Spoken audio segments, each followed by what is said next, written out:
Welcome to English Stories. Here, you'll improve your English by listening to real, clear stories, slowly told and easy to follow. A quiet library hums with silence. The soft rustle of paper, the distant tap of computer keys, and the warm smell of old books fill the air. Outside, the trees sway gently in the wind, but inside, everything is still. A young man sits alone at a table. His name is Jonah. He is not looking for treasure, or danger, or even excitement. He is just trying to finish a history paper. But today, something waits inside the pages of a forgotten book, something that will change the course of his life. If you feel inspired to keep learning, go ahead and like or subscribe. It's a small click, but it means we're learning together. Just relax, listen, and let the language come to you. Let's begin today's story. Jonah adjusted his glasses and flipped through a large book on European geography. He was looking for a map from the 1800s, something to support a paragraph in his assignment. The book was old and thick, donated to the university just a few weeks earlier. As he turned a fragile page, a thin piece of paper slipped out and floated gently to the ground. He picked it up and held it carefully in both hands. It was not like the other maps in the book. This one was hand-drawn. The paper was yellow with age, and the ink had faded in some places. But the lines were clear. It was a map of Central Europe, with old city names and strange symbols. In the corner, a red circle marked a location he didn't recognize, deep in the countryside of Hungary. Jonah blinked. "What is this?" he whispered. He stared at the tiny words written in elegant, sharp handwriting. Nem minden tirkép mutatja amit kell. He didn't speak Hungarian, but he had a feeling it meant something important. His fingers traced the red circle on the map. He should have gone back to writing his paper, but something about this map pulled at him. It was like a puzzle waiting to be solved. Later that day, Jonah met his best friend Clara at the campus cafe. Clara was smart, curious, and always ready for something strange. When he showed her the map, her eyes lit up. "This isn't just a decoration," she said, holding it close. "These symbols, they're old, maybe medieval. And this handwriting, it's beautiful. I think this is real." "Real as in valuable?" Jonah asked. "Real as in someone didn't want this to be found," Clara replied. "You said it was inside a donated book?" Jonah nodded.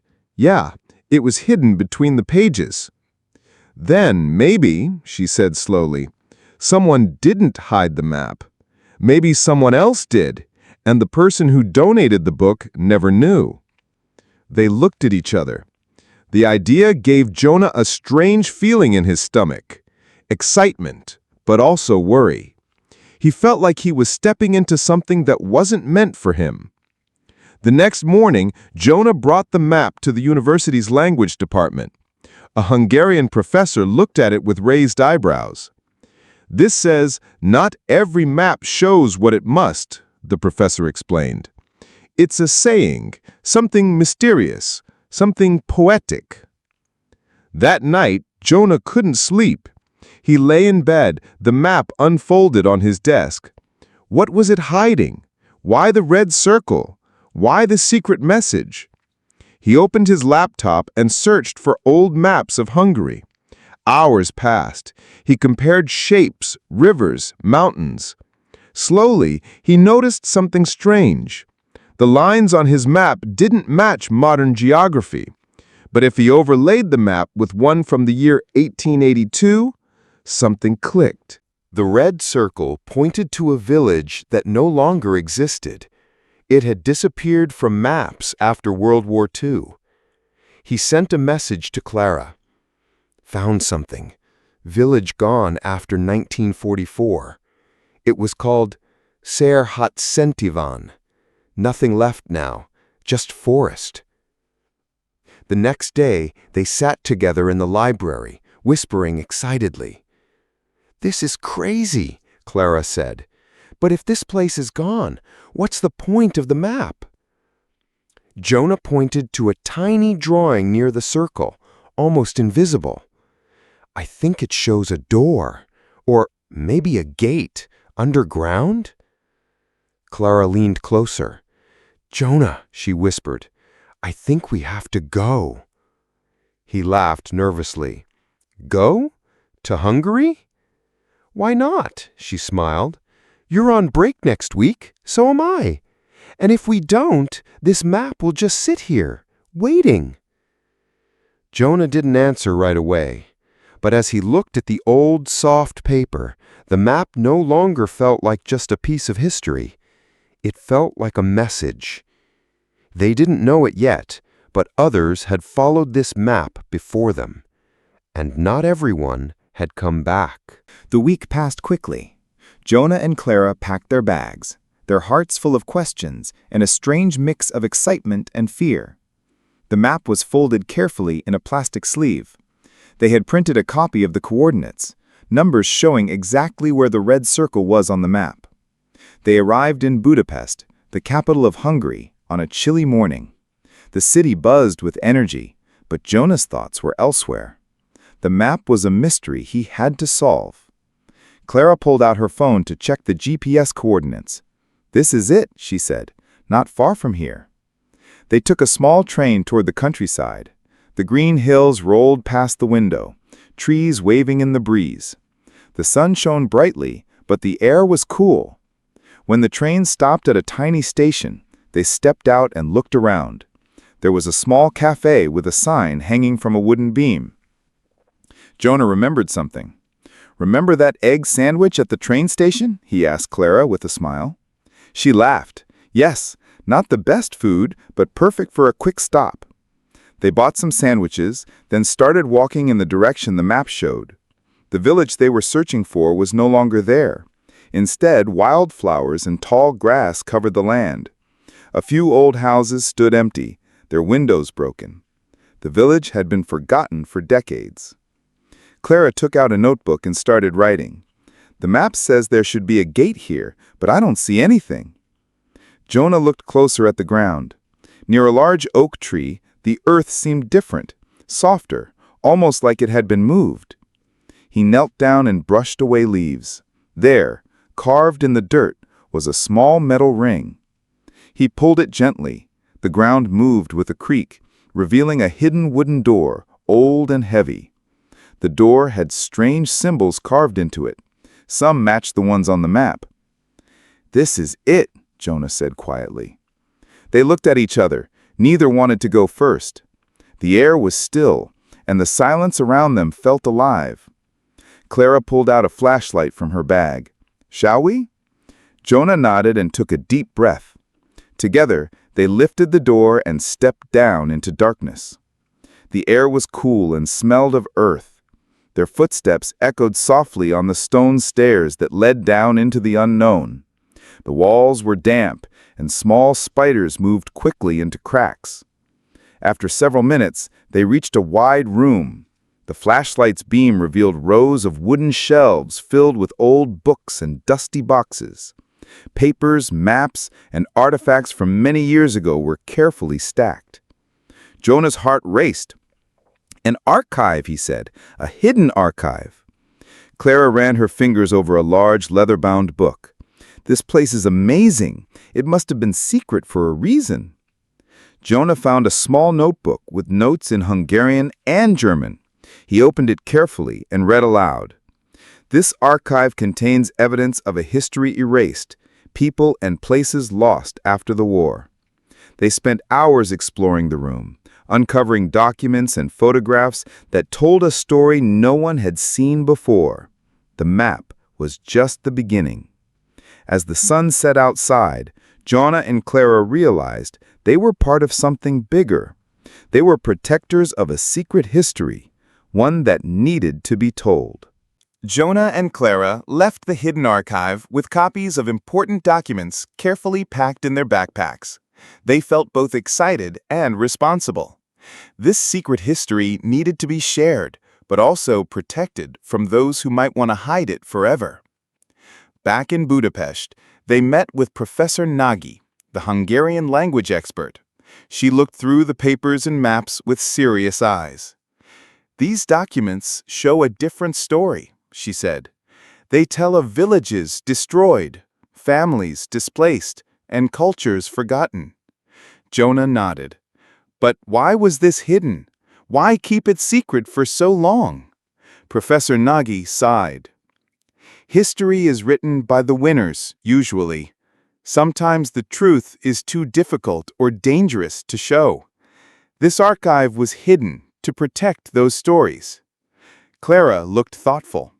"So, this map and the archive, they are like a voice for the silent past?" "Yes," the professor agreed.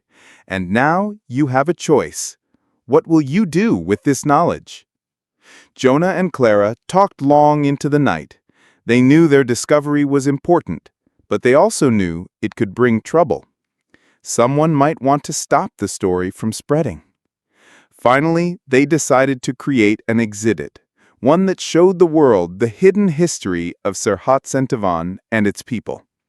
They worked with the university to prepare photos, documents, and maps for display. They wanted the truth to be known, but carefully and respectfully. The exhibit opened to a small crowd. Visitors looked closely at the faded photos and old papers. Some whispered softly, moved by the stories of loss and survival.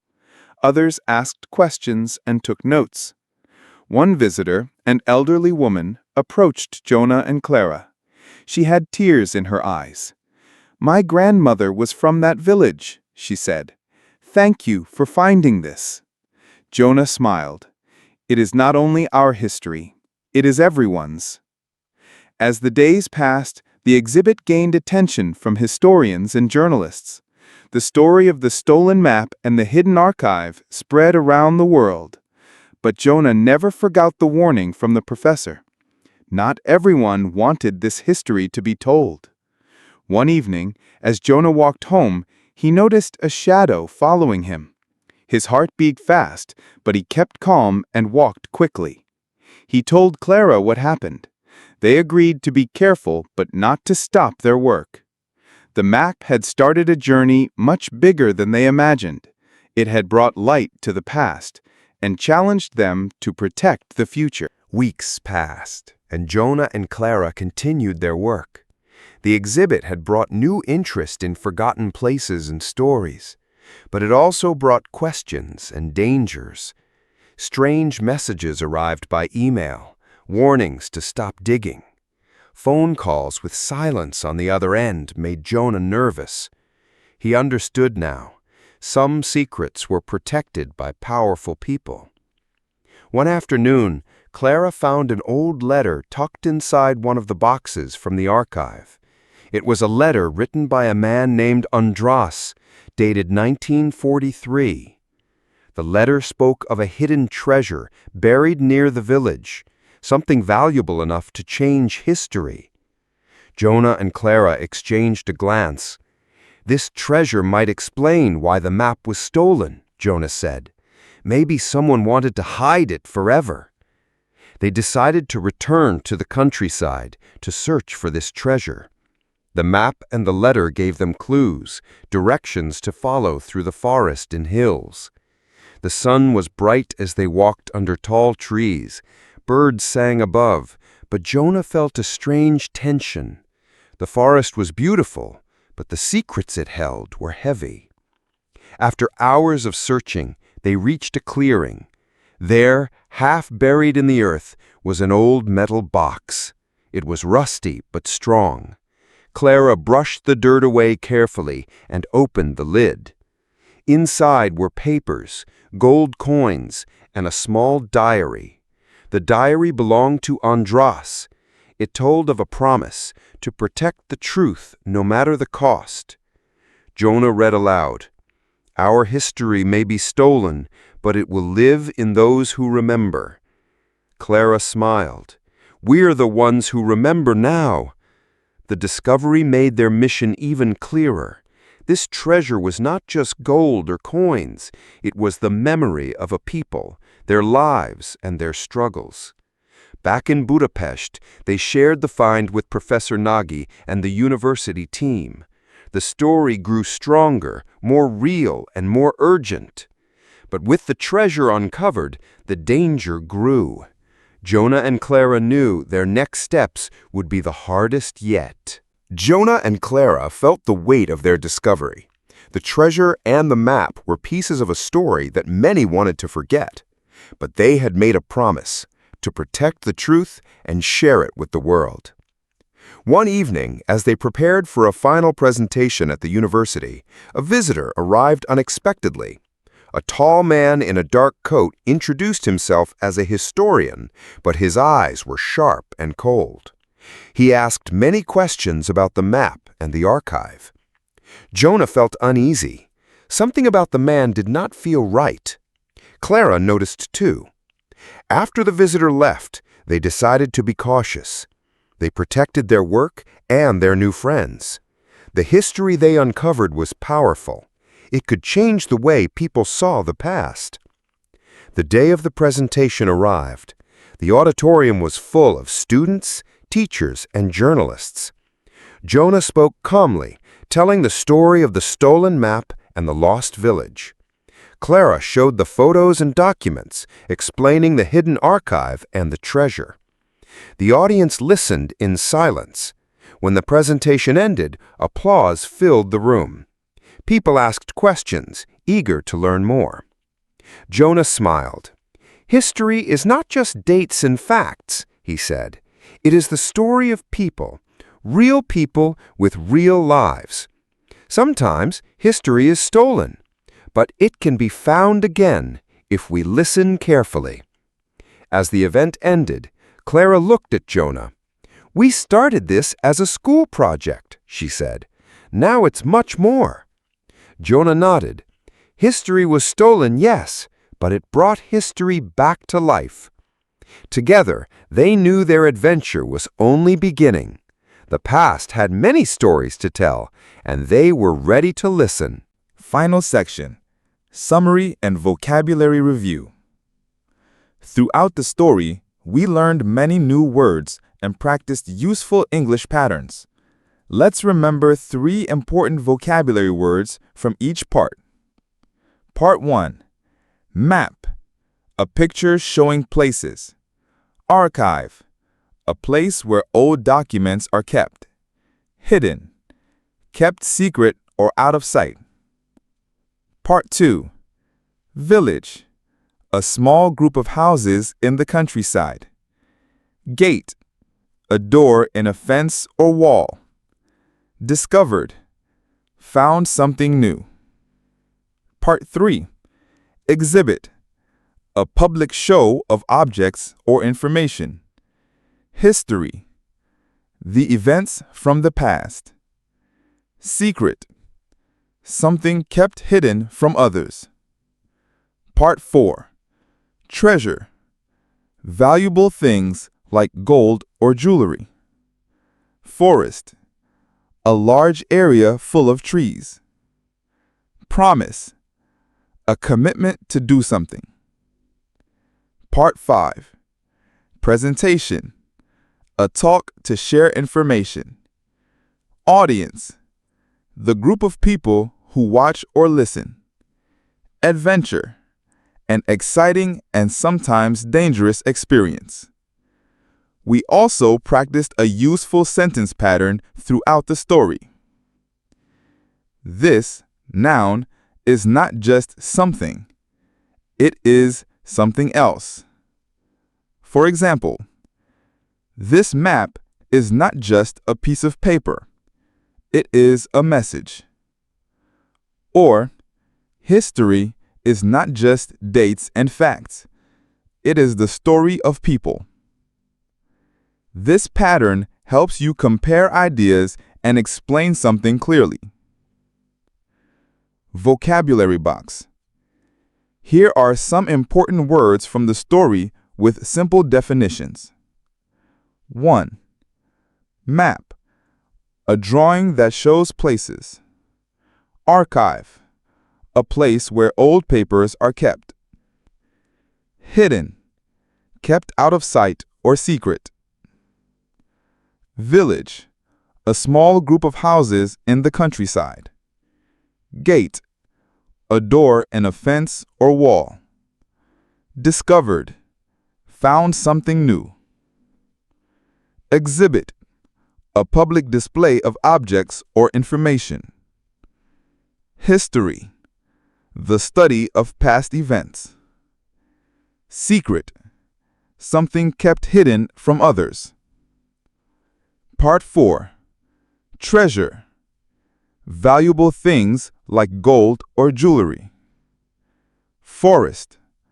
A large area with many trees. Promise.